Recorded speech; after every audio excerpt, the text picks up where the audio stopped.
said to Sarah, "Indeed, your maid is in your hand. Do to her as you please." And when Sarah dealt harshly with her, she fled from her presence. And now the angel of the Lord found her by a spring of water in the wilderness, by the spring of the way of Shur. And he said, "Hagar, Sarah maid, where have you come from, and where are you going?" She said, "I am fleeing from the presence of my mistress Sarah."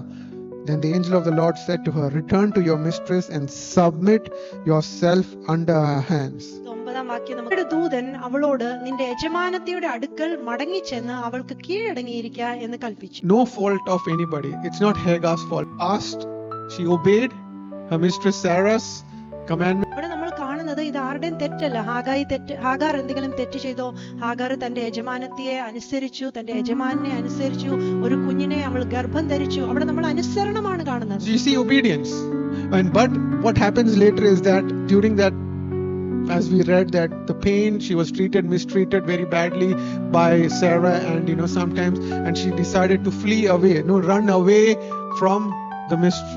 ഈ അനുസരണത്തിന് പകരമായിട്ട് അവൾക്ക് ലഭിച്ചത് എന്തുവാണ്? അവൾക്ക് അത്ര നല്ല ഒരു treatment അല്ലെങ്കിൽ നല്ല ഒരു സഹകരണം യജമാനത്തിൽ നിന്ന് ലഭിക്കാതെ യജമാനത്തിയുടെ സാന്നിധ്യത്തിൽ നിന്ന് ഓടിപ്പോകേണ്ടി വന്നു. And that is her willful decision to run away from what was happening.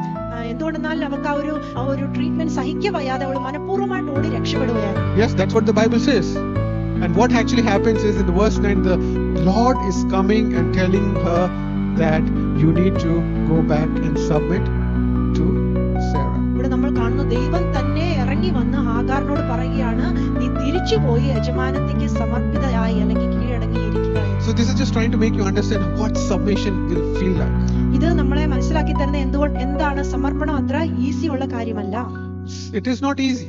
It is not easy, and in her case, but the God's will is for you to be submitted, where you don't think you have to run away. ദൈവിക നിർദ്ദേശം അല്ലെങ്കിൽ ദൈവിക പദ്ധതി എന്നുള്ളത് നമുക്ക് സുഖകരമായി തോന്നിയില്ലെങ്കിൽ കൂടി ആ പദ്ധതിയുടെ അടിയിലേക്ക് നമ്മളെ കൊണ്ടുവരിക എന്നുള്ളതാണ്, സമർപ്പിക്കപ്പെട്ടിരിക്കുക എന്നുള്ളതാണ്. And he himself had to submit to the will of Father God. യേശു ക്രിസ്തു തന്നെയാണ് നമ്മളെ കാണിച്ചു തന്നത്.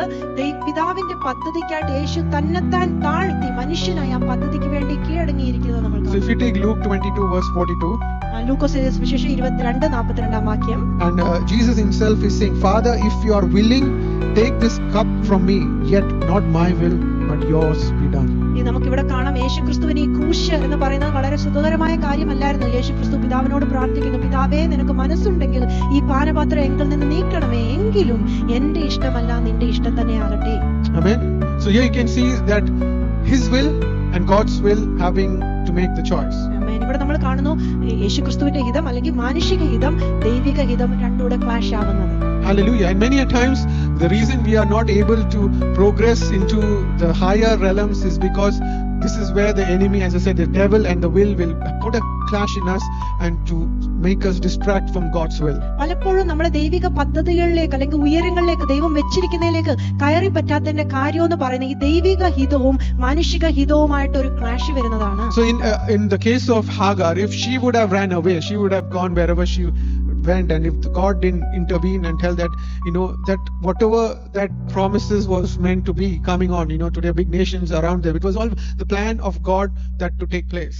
ഹാഗാറിന്റെ ജീവിതത്തിലേക്ക് നമുക്ക് പിന്നെയും വരാം. ഹാഗാറിന്റെ ജീവിതത്തിൽ ഉയർന്ന ചില പദ്ധതികൾ ദൈവത്തിനുണ്ടായിരുന്നു. ആ മകനെ പറ്റി, ആ ഗർഭം ധരിച്ച മകനെ പറ്റി, അതൊരു പക്ഷേ ഹാഗാർ തിരിച്ചു വന്നില്ലായിരുന്നെങ്കിൽ സാധ്യമാക്കപ്പെടത്തില്ലായിരുന്നു. So if in a literal sense, in your life, in your case, you can think that some things which you think are neglected, rejected, and which happened as an accident, or which I shouldn't have gone through in my life. Why has this happened? Or why am I going through the shame? Why am I going through this pain? Why am I going through all this? Like Hagar, the Lord's voice is speaking today for some of you is that God is seeing your situation. Amen. ഹാഗാറിനെ പോലെ നിങ്ങൾ ഒരുപക്ഷേ ദുർഘടമായ അവസ്ഥയിലേക്ക്, സാഹചര്യങ്ങൾ അനുകൂലമല്ലാത്ത അവസ്ഥയിലേക്ക് പോകുന്നുണ്ടെങ്കിൽ ഇന്ന് ദൈവിക ശബ്ദം നിങ്ങളോട് പറയുന്നു, ദൈവത്തിന് നിങ്ങളെ പറ്റി ഒരു പദ്ധതിയുണ്ട്. ഉയർന്ന ചില പദ്ധതികളിലേക്ക് ദൈവം നയിക്കുവാൻ ആഗ്രഹിക്കുന്നു. Amen. Hallelujah. So this is for people out there. You went through the pain. You're going through the pain. You're going through the shame. You might be thinking, oh, this is an accident. I didn't plan this, but I obeyed the voice of the Lord. But my end was so miserable. My situation is so painful, and I'm going through this, and I'm trying to run away. But the voice of the Lord is saying, the Lord is seeing you through your heart. Amen. Hallelujah. ഹാഗാറിനെ പോലെ നിങ്ങൾ ഒരുപക്ഷെ നാണക്കേടിന്റെ അവസ്ഥയിലായിരിക്കും. നിങ്ങളുടെ തെറ്റല്ലായിരിക്കും, നിങ്ങൾ ഒരു അനുസരണത്തിന്റെ പാതയിലായിരിക്കും സഞ്ചരിച്ചത്. എങ്കിലും നിങ്ങൾ ചില ദുർഘടമായ അവസ്ഥകളിലൂടെ പോകുന്നുണ്ടെങ്കിൽ ദൈവിക ശബ്ദം പറയുന്നു, ഈ ഒരു വേദനയെ നിസ്സാരമാക്കി കാണുന്ന ദൈവമല്ല. ദൈവം നിന്റെ വേദനയെ കാണുന്നു, ദൈവം നിന്റെ കഷ്ടതയെ കാണുന്നു. ചില ഉയർന്ന പദ്ധതിയിലേക്ക് ദൈവം കൈപിടിച്ച് നടത്തുവാനായിട്ട് ആഗ്രഹിക്കുന്നു. I mean, how many of you believe that? How many of you can വിശ്വസിക്കുന്നുണ്ടോ? foresee that? Hallelujah. Forget about everything, because people around you might be they're talking so much things, but God has a definite plan and purpose more than what the people have told you. നിങ്ങളുടെ സുഹൃത്ത് വലയങ്ങൾ ചിലപ്പോൾ നിങ്ങളെ പറ്റി പന്നതായിട്ട് ചീത്തയായിട്ടായിരിക്കും സംസാരിക്കുന്നത്. നിങ്ങൾ അതിനെപ്പറ്റി ദുഃഖിക്കേണ്ട കാര്യമില്ല. ദൈവം നിങ്ങളെ കാണുന്നു, നിങ്ങളുടെ അവസ്ഥയെ കാണുന്നു.